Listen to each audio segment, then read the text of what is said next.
All right, y'all. I am in the home of Antoinette Nwandu. Yes. Yes. Yes. Okay. And feel free to call me Tony. And Tony, from this moment on, it's Tony. It's Tony. Not only was I invited in, but I also get the nickname. Yes. I go by Davon or Devon. I feel like Day Day is kind of weird. But if you feel that. I feel Davon. Davon?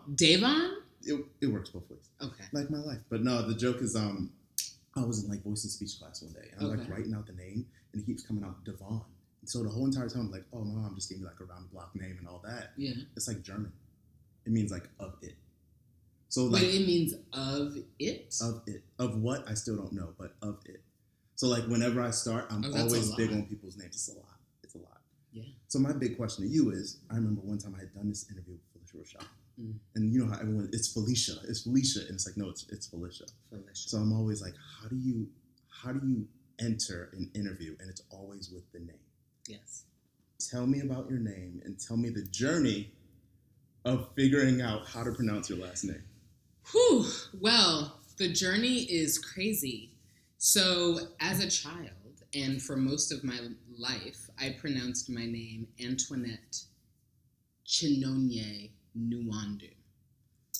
And it turns out, because I was raised by my mother, who is Black American, slave descended Black American, and my biological father, who is Nigerian, was never in the picture. So I didn't have any Nigerian people around me who knew the dialect. But I've been reconnecting with some of my Nigerian family. And it turns out that my grandmother, who's also, my mother's mom, she's not Nigerian, but when I was a kid, she would always call me Tony Nwandu. And it turns out that she remembered the correct pronunciation of my last name, which is Nwandu. The N is silent. And she would call me my nickname, which is Tony. And so now in remembrance of her and in a desire to keep her close, I have been letting people call me Tony Nwandu. And yes, the N in my last name is actually silent. Did that transition do anything for you? Were you like, ooh, yes. Yeah, it did, because from the age of 6 years old, when I was 6 years old in first grade, this is a story that my mother tells, I remember saying to my family, when you drop me off at school, call me Antoinette.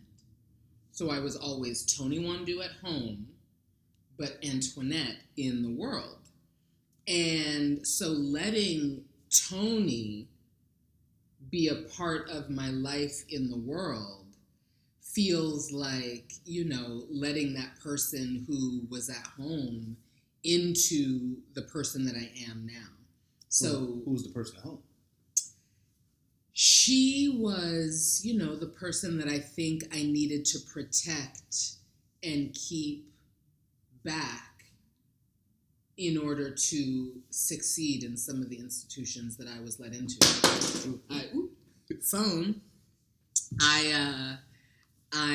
I'm someone who has, from the age of 12 until my last master's degree, I've been a student in primarily white institutions. And so I think, and even before that in elementary school, yes, I went to a black school and a black public school in a black neighborhood in Los Angeles in Windsor Hills, which is, very near where Issa Rae talks about in her show Insecure, that neighborhood in LA, that's where I grew up.